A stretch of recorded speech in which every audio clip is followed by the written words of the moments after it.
दोस्तों, आप कब्रिस्तान से जा रहे हो और किन्हीं वजहों से कब्रिस्तान में सोए हुए लोग खड़े होकर आपसे बात करने लगे, तब आप क्या करोगे। और इस मूवी की कहानी, जिसका नाम return of the living dead 2 है, इसी डरावने माहौल का आपको अनुभव कराती है। एक बेहतरीन मूवी कहानी है दोस्तों, जिसे आपको एक बार जरूर देखनी चाहिए। और इस कहानी का फर्स्ट पार्ट ये रहा, जिसकी लिंक आपको ऊपर या फिर नीचे डिस्क्रिप्शन बॉक्स में मिल जाएगी। डोंट वरी, ये पार्ट आपस में जुड़े हुए नहीं है। तो कब्रिस्तान से खड़े हुए इन शरीरों को प्रणाम बोलते हुए कहानी शुरू करते हैं। तो मूवी की शुरुआत सैन्य वाहनों से होती है, जो 245 टॉक्सिन की बैरल पूरी सिक्योरिटी के साथ ले जा रहे हैं। ये वाहनों की टोली एक ब्रिज से गुजरती है। सब कुछ ठीक चल रहा है कि तब एक ट्रक को धचका लगता है, जिससे 3 245 टॉक्सिन की बैरल नीचे गिर जाती है। दोस्तों, इसका मतलब समझे कि इंडिया की तरह अमेरिकन सड़कों में भी गड्ढे होते हैं। और एक किस तरह की सिक्योरिटी है, जो सामने से तो पूरी है लेकिन पीछे से पूरी खाली है। खैर, उन 3 बैरल में से एक बैरल वहाँ से लुढ़क कर, जी हाँ लुढ़क कर, नदी में गिर जाता है। फिर सीन एक आधे टाउन पर आता है। आधा टाउन, जी हाँ आधा टाउन। देखो, इस टाउन का इंफ्रास्ट्रक्चर देखो, अभी पूरी तरह से बना ही नहीं, और आधे से ज्यादा घर तो अधूरे ही है, तो इसलिए आधा टाउन। ठीक है। इसी टाउन में जेसी नाम का एक लड़का होता है। वो 2 लड़कों को देखकर अपना कॉमिक खजाना निकालता है, और उस खजाने से स्पाइडर नाम का हीरा यानी कि कॉमिक निकालता है। जैसे वो कॉमिक लेकर घर से बाहर आता है, जेसी का घर तो पूरा बना है। जैसे वो कॉमिक लेकर उन 2 लड़कों के पास आता है, जैसे वो कॉमिक इस लंबी शक्ल वाले लड़के को दे देता है, जिसका नाम बिली है, जिसे हम प्यार से बू कहेंगे। आपके कुछ ऐसे दोस्त रहे होंगे जिन्होंने आप पर दोष या आपको बुली करने की कोशिश की होगी। बस बू और उसका चमचा गू वही दोस्त है, जो जेसी पर अपना दोस्त जमा रहे हैं। वो जेसी पर दोस्त जमा कर उसे क्लब हाउस ले जा रहे हैं। क्या क्लब हाउस कब्रिस्तान में है? और तभी हमें क्लब हाउस दिखाया जाता है। जेसी, ये क्लब हाउस है। एक्चुअली क्लब हाउस नहीं है, ये सिमेट्री हाउस है, जहाँ मरे हुए लोग आराम करते हैं। बू और गू का प्लान जेसी को इस क्लब हाउस में बंद करने का है, ताकि उसे डरा सके। पर जेसी उन दोनों को चकमा देकर वहाँ से भागने लगता है। बू और गू उसके पीछे आते हैं। जू खूब भाग रहा है, वो भाग भाग कर यहाँ पर आता है। देखना, जू इसके अंदर जाएगा, लगा लो शर्त। देखा देखा वो गया। यस, बू और गू भी वहाँ आते हैं, दोनों भी अंदर जाते हैं। बू को जू मिल जाता है। तभी गू, देखो ये क्या है? ये तो 245 टॉक्सिन की बैरल है। अच्छा, नदी से तैरते तैरते यहाँ तक आ गई, ऐसा मान लेते हैं। बू और गू से देखने लगते हैं। ओ, डिजिटल लोग भी है। तभी जू, मुझे नहीं लगता कि हमें इसके साथ खेलना चाहिए। पर ये दोनों उसकी बात नहीं मानते, और बू उस बैरल का ढक्कन खोलता है। ये तीनों बैरल में देखने लगते हैं कि तभी स्वागत तो करो हमारा। क्या खाक स्वागत करेंगे? ये देखकर तो तीनों की फट जाती है, और तीनों वहाँ से निकलकर नदी में कूदते हैं। फिर इसके बाद बू जू को पकड़कर क्लब हाउस में धक्का देता है, और गू क्लब हाउस को बंद कर देता है। और तभी सीन एक वैन पर आता है। मुझे लगा ये तो धूल होगी, पर ये तो कलर है। खैर, वैन के अंदर एडी, जॉय और ब्रेंडा है। एडी और जॉय पिछली मूवी में फ्रैंक और फ्रेडी के रूप में देखे गए थे। ब्रेंडा जॉय की खुशी है, आई मीन गर्लफ्रेंड। यार कितने प्यारी है ना, हाउ क्यूट। जॉय ब्रेंडा से, बेबी रात के 7 बजे पिकअप करने आ जाना। ब्रेंडा उन दोनों को विदा करके वहाँ से चली जाती है। जैसे क्लब हाउस को देखने लगता है कि तभी उसकी नजर क्लब हाउस की टूटी हुई छत पर जाती है। सोचो अब जैसे क्या करेगा। चलो जॉय और एडी की बात कर लेते हैं। ये दोनों कब्रिस्तान में बहुत अच्छा काम करने आए हैं। काम इतना अच्छा है कि आप काम के बारे में सुनकर इन दोनों के पैर छू लोगे। तो वो काम है कब्रों में सोए हुए लोगों को मोह माया से मुक्त करना। नहीं समझे? यानी कि उनसे उनकी भौतिक चीजें जैसे अंगूठी, ब्रेसलेट, घड़ी लेकर उनके शरीर को भौतिक जीवन से मुक्त करना। अब कुछ समझदार लोग कहेंगे ये चोरी है, ये तो ग्रेव रोबर है। पर नहीं दोस्तों, ऐसा नहीं है। एक तरह की सेवा है जो हर कोई नहीं कर सकता। इधर जैसे एक ताबूत को बाहर लाता है, फिर उस ताबूत पर चढ़कर छत को देखने लगता है कि तभी ताबूत टूटती है और जैसे नीचे गिर जाता है। जैसे इस प्यारी सी चीज को देखकर डर जाता है, जो कि उस ताबूत में आराम कर रही थी। और तभी एडी और जॉय क्लब हाउस में आते, और तभी जैसी मौका पाकर वहाँ से भाग जाता है। अबे क्या स्पीड है इसकी, ये तो फ्लैश को भी पीछे छोड़ दे। एडी जॉय के पास आता है, उससे कहता है चलो सेवा शुरू करते हैं। जैसी घर में आता है। ये पटाखा कौन है? वो ये जैसी की सिस्टर लूसी है, जो कि एक्सरसाइज कर रही है। ऐसे क्या चड्डी पहनी है? ऐसे चड्डी कौन पहनता है? कौन पहनता है? हाँ, सुपरमैन पहनता है ना। ओके, तो आप मैं समझा। लूसी ऐसी चड्डी पहनकर सुपरमैन का रेफरेंस दे रही है। बढ़िया है। तुम जेसी का रिएक्शन भी देख ही लो, पता नहीं ये घर क्या क्या करती रहती है। खैर जेसी अपने रूम में चला जाता है। बू और गू बैरल के पास है। तभी बू बैरल में कुछ कोड डालता है जिससे बैरल की बीपिंग शुरू हो जाती है। गू अरे तू फटी रे। गू बू को देखता है, बू गू को देखता है कि तभी बैरल से गैस नुमा केमिकल रिलीज होता है। बू और गू खांसने लगते, वो दोनों वहाँ से जाने लगते हैं। वो गैस नुमा केमिकल कब्रिस्तान में आता है। क्लब भी से अछूता नहीं रहता। अब देखो कब्रिस्तान धुआं धुआं हो गया। अब देखना बिजली कड़के की और बारिश आएगी।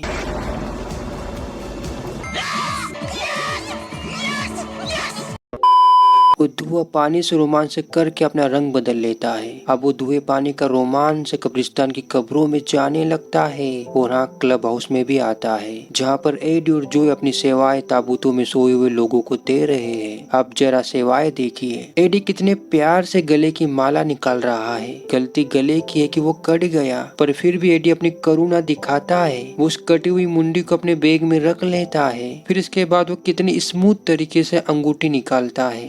खा 2 मिनट चोर कह रहे थे। सिन जेसी पर आता है जो एक कॉमिक पढ़ रहा है जिसका नाम मास्टरमैन है कि तभी वो विंडो से बू और गू को देखता है। बू की तबीयत थोड़ी खराब लगती है। फिर सिन एक आर्मी अधिकारी पर आता है। ये पिछली मूवी में भी आर्मी अधिकारी था। वो 2 बैरल्स को देखकर कहता है ए भगवान फिर से नहीं। वो फर्स्ट मूवी का संदर्भ मार रहा है। खैर जेसी घर से निकलकर बू यानी कि बिली के घर आता है। जेसी घंटी बजाता है और बिली की मोम खोलती है द्वार, दरवाजा, डोर। जेसी मुझे ना बिली को गृह कार्य के बारे में कुछ बताना है, नहीं तो मैं मुझे डांटेगी। ये सुनकर मोम ठीक है बस कुछ देर के लिए क्योंकि उसकी तबीयत खराब है। सिन लूसी पर आता है। लूसी दरवाजा खोलती है। डोर के बाहर टॉम होता है। टॉम क्या माल है यार। टॉम कहता है मैं एक सीए हूँ। यू मीन चार्टर अकाउंटेंट, नहीं केबल ऑपरेटर। आपने मुझे बुलाया था। लूसी हाँ 3 घंटे पहले। तभी यहाँ पर टॉम मुझे ऐसा क्यों लगता है हम दोनों पहले मिल चुके हैं। लाइन मार रहा है। तभी लूसी अबे ये छिछोरी मूवी के रेफरेंस से मारने वाले छिछोरे टीवी उधर है। क्या नजारा है। इधर जेसी बू के पास आता है। बू की तो बुरी हालत हो चुकी है, पर फिर भी बू जेसी पर दोष जमा रहा है। वो कहता है तुमने अगर प्यार से देखा नहीं मुझको।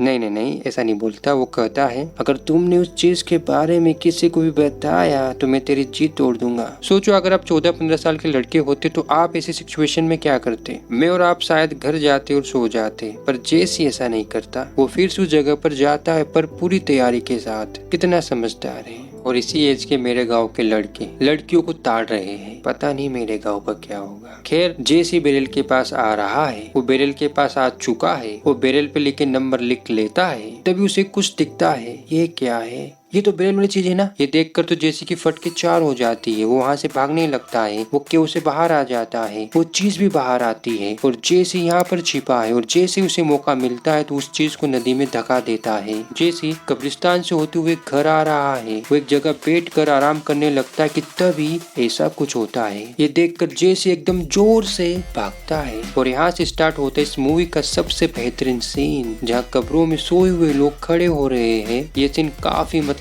औसम है। जितनी औसम ब्रेंडा है वो जोय और एडी को लेने आ चुकी है। सिन एडी और जोय पर आता है जो अपना पेट बढ़ा रहे हैं, आई मीन पेट पूजा कर रहे हैं। तभी जोय कुछ ऐसा देखता है। वो तुरंत एडी को सतर्क करता है तो एडी की नजर ताबूत पर जाती है। ताबूत को देखकर उसकी फेफड़ी अटक जाती है तो जोय इसकी फेफड़ी निकालता है। ब्रेंडा जोय के पास आ रही है। तभी ब्रेंडा की नजर इस मोदे पर जाती है। ब्रेंडा उसे देखकर डर जाती है। वो भागने लगते कि तभी सामने से ये श्रीमान जी प्रकट हो जाते हैं। ब्रेंडा फिर से डरने लगती है। ब्रेंडा कितने अच्छे तरीके से डर रही है ना। और तभी ब्रेंडा उस श्रीमान को एक पंच मारती है जिससे उस श्रीमान जी का फेस बिगड़ जाता है, पर वो मरता नहीं। ब्रेंडा ये देख कर करती है और भाग जाती है। जोय भी इस परम प्रतापी शरीर को एक लोह धातु मारता है और उसे 1 घंटा फर्क नहीं पड़ता। ये देख कर दोनों क्लब हाउस से बाहर आ जाते हैं और वो दोनों सामने का नजारा देख कर एक दूसरे को देखते और फिर भागते हैं। ये दोनों उन जीवित शरीरों के बीचों बीच से होकर भागते हैं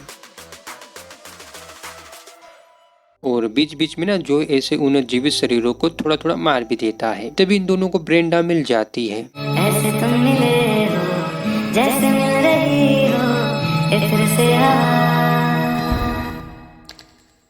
खैर तीनों वहाँ से कब्रिस्तान से निकल जाते हैं और तभी सीन लूसी पर आता है और फाइनली दोस्तों लूसी चड्डी लड़की से जींस वाली लड़की बन चुकी है। तो तालियां। अच्छा ये बताओ तुम्हें ब्रेंडा और लूसी में कौन अच्छी लग रही है? तुम्हें तुम्हारी क्रश की कसम है, कमेंट जरूर करना। तभी जेसी आता है। ये अब घर पहुंचा और टॉम अभी तक गया क्यों नहीं? खैर जेसी बेचारा अपनी दुख भरी कहानी अपनी सिस्टर को सुनाता है और उसकी सिस्टर करके उसे उसके रूम में ले जाती है और रूम बंद कर देती है। लूसी कुछ रूम इस तरीके से बंद करती है। यही होता है जब आप घर में सबसे छोटे होता है ना, तो आपको कोई भी सीरियसली नहीं लेता, भाई बहन तो बिल्कुल भी नहीं। ये तीनों अदे टाउन में आते हैं। ऐसे बीच बीच में एडी कभी कभी गिर भी जाया करता है, गिरा हुआ एडी। तभी बू के पापा मम्मी बाहर आते हैं। यहाँ पर तुम ब्रेंडा को देखो।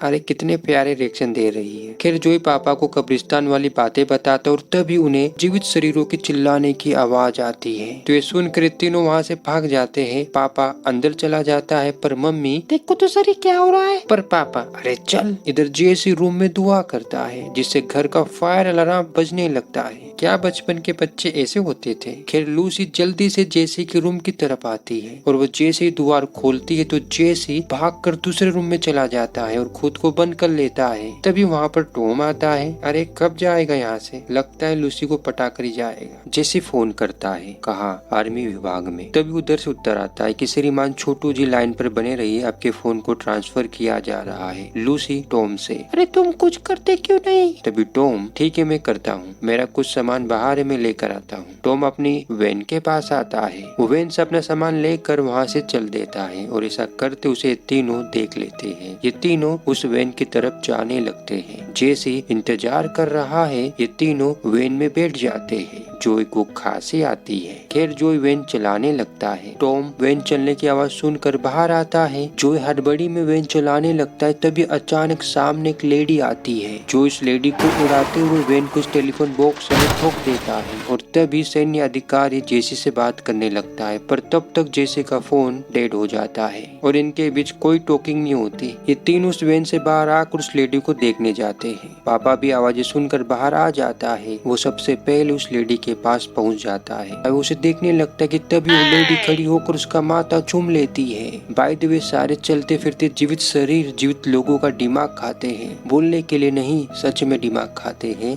ये उनका टेस्टी फूड है। ये देख कर तीनों चलो इधर भागते हैं। पर इधर तो ये लोग हैं, चलो सामने भागते हैं। और सामने उन्हें टॉम मिलता है। टॉम उस लेडी को देखकर बोलता है मैं एम्बुलेंस बुला कर आता हूँ। तभी ये लोग हम भी आते तुम्हारे साथ एम्बुलेंस को बुलाने। इधर जेसी रूम से निकलकर भागने लगता है और यहाँ से स्टार्ट होती इन दोनों के बीच में पकड़म पकड़ाई जिसमें लूसी जीत जाती है। तभी वहाँ पर ये लोग भी आ जाते हैं और इससे भी लूसी के अंदर चले जाते हैं। आई मीन उसके घर के अंदर चले जाते हैं। ब्रेंडा और जोई डोर बंद कर देते हैं। एडी लूसी का हाथ पकड़कर उसे समझाने लगता है कि यहाँ पर क्या हो रहा है। कि तभी टॉम आकर ये बुड्ढे उसका हाथ छोड़, लड़की के सामने हीरो बन रहा है। कह रहे तीनों टॉम और लूसी को समझाने लगते हैं कि यहाँ पर क्या हो रहा है। कि तभी जोई को कुछ होता है। अरे मुझे चक्कर आने लग गया। ब्रेंडा उसे संभालने लगती है कि तभी बैग में रखी मुंडी हिलने लगती है। ये देखकर एडी की फटने लगती है। एडी वो मुंडी बाहर निकाल कर फेंक देता है। तुम कौन? मैं? हाँ तुम। ब्रेंडा और जोई का रिएक्शन देखो। ब्रेंडा की तो बात ही अलग है। ओके तो इनको अब यहाँ से निकलने के लिए कार चाहिए। तभी जेसी कहता है डॉक्टर मंडल के पास एक कार है। एडी पूछता है अजय उसका घर कहाँ है? तभी जेसी यहाँ से कुछ दूरी पर। ये लोग डॉक्टर मंडल के घर जाने लगते हैं। सीन मम्मी पर आता है। वो पापा को ढूंढने जाती है। इधर बू की तबीयत खराब होने लगती है। वो अब कभी भी जीवित शरीर में बदल सकता है। क्या वो जीवित शरीर बन गया? मम्मी घर के बाहर आती है। वो देखती है कि पापा तो प्रलोक सुधार गए। वो जल्दी से घर के अंदर आती है और डोर बंद कर देती है। उसे सामने बिली दिखता है। मम्मी बिली के पास आती है। ओ बिली तुम्हारे पापा तो निपट गए। और बिली तो मम्मी का माथा देख रहा है और अपना लंबा सा मुंह खोल कर माता के माथे के बाल आई मीन दिमाग, जी हाँ दिमाग खा जाता है।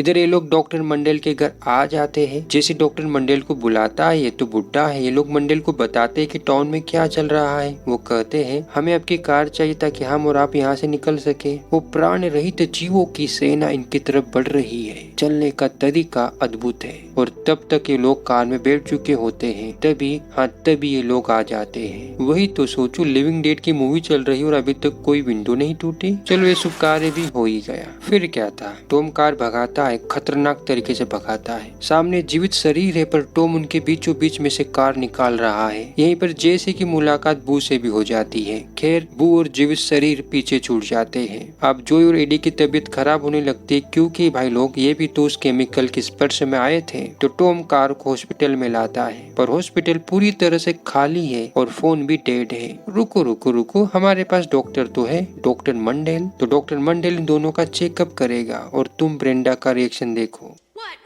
बोलते हुए कितनी प्यारी लग रही है। Lucy, Jessie, Tom. What? Tom, Lucy और जेसी ये तीनों पुलिस स्टेशन जा रहे हैं। पर टाउन ना आधा टाउन। हाँ, आधा टाउन पूरी तरह से खाली है। पर हाउ? खैर ये लोग पुलिस स्टेशन आते हैं। जेसी और टॉम पुलिस स्टेशन को देखने लगते कि तभी लूसी को कुछ दिखता है। शायद उसे लगता है उसने इंसानों की टोली देख ली। फिर क्या, लूसी आओ देखती ना ताओ सीधे उन्हें अपनी दावत दे देती है और वो लोग दावत कबूल कर लेते हैं। वो लूसी की दावत लेने आते हैं। तब ये लोग जल्दी से कार में बैठ जाते और कार को स्टार्ट करके वहाँ से जाने लगते हैं। वो बेचारे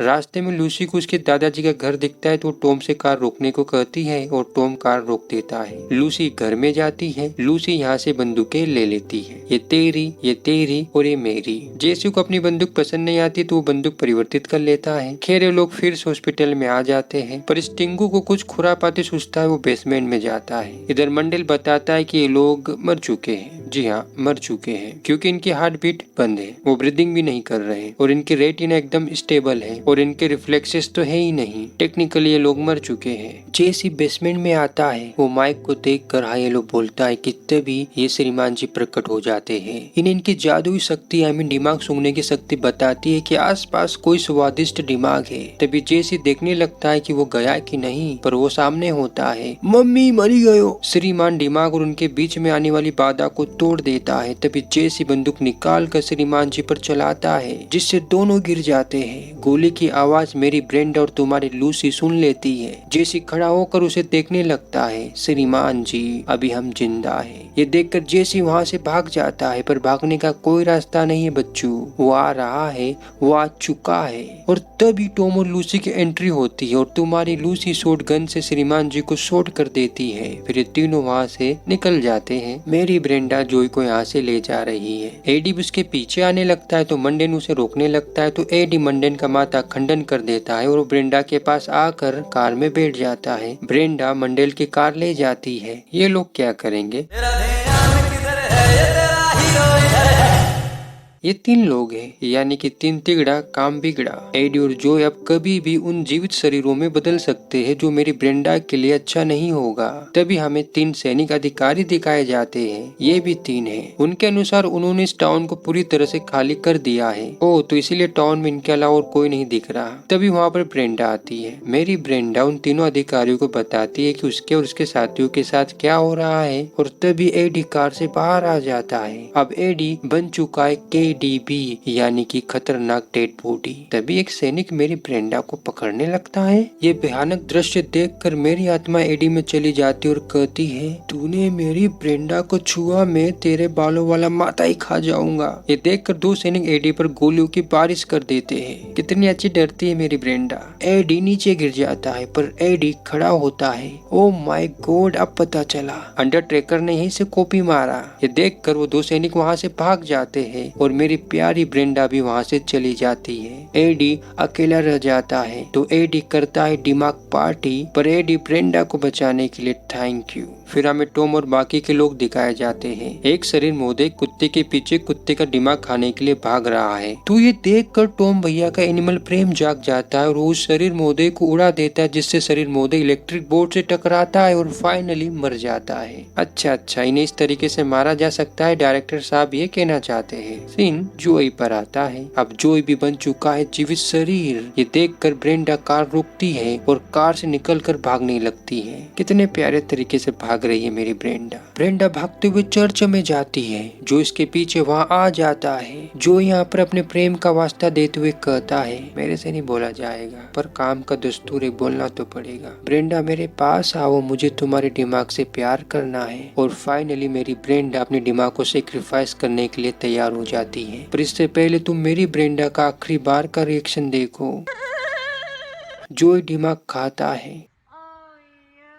ब्रेंडा कितनी अच्छी थी ना। ओ ब्रेंडा तुमने ऐसा क्यों किया। खैर ये लोग टाउन को, हाँ आधे टाउन को छोड़ने वाले हैं। बस इन्हें ब्रिज पार करना है, पर नहीं कर पाते। और उन्हें सामने सेना मिलती है जो डायरेक्ट उन पर फायरिंग शुरू कर देती है। तो इन्हें फिर से आधे टाउन में आना पड़ता है। यहाँ पर टॉम को एक विचार आता है। वो एम्बुलेंस को मीट पैकिंग वेयर हाउस पर रोकता है। ये लोग बड़े से ट्रक में मीट के बहुत सारे बॉक्सेस रख रहे हैं। फिर टॉम उस ट्रक को चलाने लगता है और हॉर्न बजाता है, जिससे सारे जीवित शरीर उसके ट्रक के पीछे आने लगते हैं। मंडेन और जेस ये दोनों दिमाग के टुकड़े इनकी ओर फेंक रहे हैं। ये सभी ट्रक के पीछे आ रहे हैं। हाँ वो भी। टॉम ट्रक को पावर प्लांट में लाता है। ये सभी लोग उसके पीछे आ रहे हैं। टॉम जल्दी से पावर प्लांट का डोर बंद कर देता है। फिर टॉम ट्रक को थोड़ी दूर और ले जाकर रोकता है। टॉम और जेसी सप्लाई रूम में आकर बाहर की लाइट चालू कर देते हैं। ओके, तो टॉम का प्लान है कि वो इन सभी जीवित शरीरों को इलेक्ट्रिक शॉक देकर मारेगा। प्लान तो अच्छा है। प्लान की तारें बिछ चुकी है, पर तभी बू डोर को लांग कर इस ओर आ जाता है और डोर खोल देता है। ये लोग अंदर आते हैं और ये लोग ट्रक में जाते हैं। टॉम ट्रक की शटर बंद कर देता है, पर टॉम से गलती हो गई। वो जल्दबाजी में वॉकी टॉकी लाना भूल गया। और उधर मंडेल टॉम के उत्तर का इंतजार कर रहा है कि उसे करना क्या है। तभी उसे दारू की एक बोतल मिलती है। तभी टॉम को एक छोटी सी विंडो दिखती है और फिर वो जेसी को देखता है। ओके, तो जेसी विंडो से बाहर आकर ट्रक में बैठता है। वो टॉम के कई अनुसार ट्रक को चलाने लगता है। बहन जो इस उम्र में साइकिल नहीं चला पा रहा था और वो ट्रक चला रहा है। मेरा बचपन छोड़ो। तभी सामने बू आकर खड़ा हो जाता है। क्या ये अपने आप को हल्का समझता है, पर इसे नहीं पता कि जेसी सलमान खान का फैन है और वो उसे उड़ा देता है। ट्रक दीवार को तोड़ते हुए सीधे अंदर। जेसी ट्रक से निकल कर सप्लाई रूम की ओर बढ़ता है। बू उसके पीछे है। इधर जीवित शरीर ट्रक की शटर तोड़ने लगते हैं। और फाइनली टॉम को मौका मिल गया तुम्हारी लूसी के करीब आने का। इधर बू जेसी को पकड़ लेता है। वो अपना बदबूदार मुंह खोलकर जेसी को डराने लगता है। तभी जेस एक पेचकस लेकर वो पेचकस उसके मुंह में डाल देता है और उसे नीचे गिरा देता है। जेसी अगली बार ब्रश करके आना। खेरे डायलॉग मार कर जेसी सप्लाई रूम में आता है और बिजली की सप्लाई चालू कर देता है। आप सभी जीवित शरीर करंटे की धुन पर I am a disco dancer करने लगते हैं। और तुम्हारी लूसी, हाँ तुम्हारी लूसी टॉम को चूमती है। हम भी पहले गए थे, अब तुम भी पहले गए। खैर मंडेल बाहर आता है। ये कहाँ छुप गया था। तभी ये आता है। अरे गु नहीं दिखा यार। आइमनिस का चमचा वो नहीं दिखा। खैर जेसी उसे देखकर भागने लगता है, पर बू उसे पकड़ लेता है। ट्रांसफार्मर ओवर पावर्ड होने के कारण नीचे गिरने लगते हैं। नहीं ऐसा होता है क्या। उनमें से एक बू और जेसी के पास आकर गिरता है। तभी मंडेल आता है। वो दारू की बोतल लेकर वो बोतल बू के सिर में मारता है। देखा, दारू की बोतल का काम ये था, जिससे बू मंडेल की तरफ आने लगता है। और तभी जेसी बू को एक लात मारता है, जिससे बू ट्रांसफार्मर से टकराता है। और फाइनली ये भी डिस्को डांस करने लगता है। ओके, तो सभी जीवित शरीर करंट की धुन पर डिस्को डांस करते हुए एक बार फिर से थक हार कर सो गए। आर्मी वहाँ आ चुकी है। इस मूवी की आर्मी इस मूवी की तुलना में अच्छी है। ये लोग हंसते हुए वहाँ से जाने लगते हैं और इसी हैप्पी सीन के साथ इस मूवी की एंडिंग हो जाती है। देखो, अगर आपको 2,4,5 ट्रोक्सिन केमिकल के बारे में ज्यादा पता करना है तो फिर आपको ये मूवी देखनी पड़ेगी। ये एक ऐसा केमिकल है जिसके कांटेक्ट में आने के कारण जीवित लोग मर जाते हैं और मरे हुए लोग जिंदा हो जाते हैं। ये इस केमिकल की हिपोक्रेसी है दोस्तों।